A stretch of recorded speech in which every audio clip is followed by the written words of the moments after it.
سپہ سالار general Syed Asim Munir کی زیر صدارت GHQ میں 260ویں کور کمانڈرز کانفرنس میں ربیع الاول کے مقدس مہینے میں ہنگو اور جوب کے شہداء کے ایصال ثواب کے لیے فاتح خوانی۔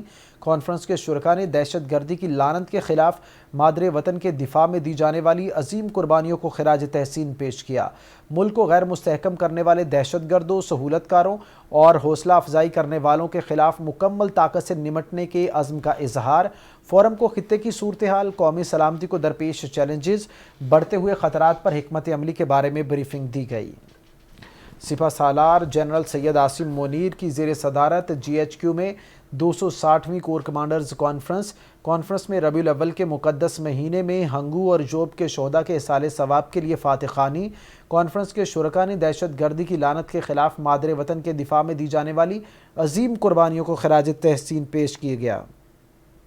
تفصیلات جان لیتے ہیں شاکر عباسی سے۔ جی شاکر، اپڈیٹ کیجیے گا۔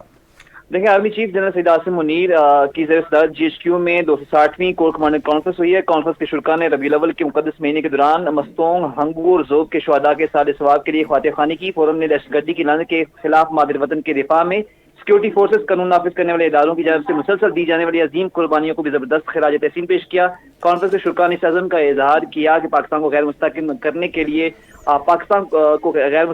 لیے دشمن قوتوں کے اشارے پر کام کرنے والے تمام دہشت گردوں، کے سہولت کاروں اور ان کی حوصلہ افزائی کرنے والے عناصر کے خلاف ریاست مکمل طاقت کے ساتھ نمٹے گی۔ فورم کے کو خطے کی صورتحال اور قومی سلامتی کو درپیش چیلنجز اور بڑھتے ہوئے خطرات کے جواب میں اپنی حکمت عملی کے بارے میں بریفنگ دی گئی۔ فورم نے ہر قسم کے بالواسطہ اور بلا واسطہ خطرات کے خلاف پاکستان کی خود مختاری اور علاقائی سالمیت کے دفاع کے لیے پاک فوج کے عزم کا اعادہ کیا۔ فورم نے غزہ اسرائیل جنگ میں ہونے والی پیش رفت اور اسرائیل کی طرف سے طاقت کے استعمال کے باعث معصوم شہریوں کے جانی نقصان پر تشویش کا اظہار کیا۔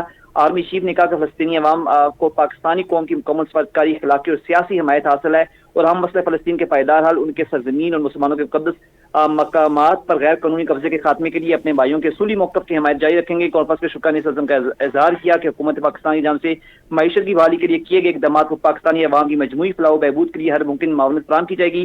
فورم نے غیر قانونی معاشی سرگرمیوں کے خلاف جاری کارروائیوں کا بھی جائزہ لیا۔ آرمی چیف نے اس بات پر زور دیا کہ پاک فوج ملک بھر میں غیر قانونی معاشی سرگرمیوں کے خلاف سخت قانونی کارروائیوں کرنے میں حکومت اور قانون نافذ کرنے والے اداروں کو ہر ممکن تعاون فراہم کرتی رہے گی۔ آرمی چیف نے کا یہ بھی کہنا تھا کہ مختلف علاقوں میں ذخیرہ اندوزی، اسمگلنگ، مافیاز اور کارٹلز کے خلاف کارروائیوں کو آنے والے دنوں میں مزید تقویت دی جائے گی تاکہ ملک میں اس طرح کی معاشی سرگرمیوں کے منفی اثرات سے نجات دلائی جا سکے۔ کانفرنس کے شرکاء نے تمام غیر قانونی تارکین وطن کو 1 نومبر 2023 تک ملک بدر کرنے اور وطن واپس بھیجنے کے وفاقی حکومت کے فیصلے کی مکمل حمایت کرنے کا عزم کیا۔ آرمی چیف نے تمام غیر قانونی تارکین وطن کی باعزت محفوظ وطن واپسی اور ڈیپورٹیشن کو یقینی بنانے کی ہدایت کی۔ آرمی چیف نے آپریشن کے دوران پیشہ ورانہ مہارت کو معیار برقرار رکھنے اور فارمیشن کی تربیت کے دوران بہترین کارکردگی اصول پر زور دیا۔ جی شاکر عباسی، یہ کہیے گا نگران سیٹ اپ آنے کے بعد یہ کیا پہلی کور کمانڈرز کانفرنس ہے اور اس کا اسپیکٹرم بھی براڈ نظر آتا ہے؟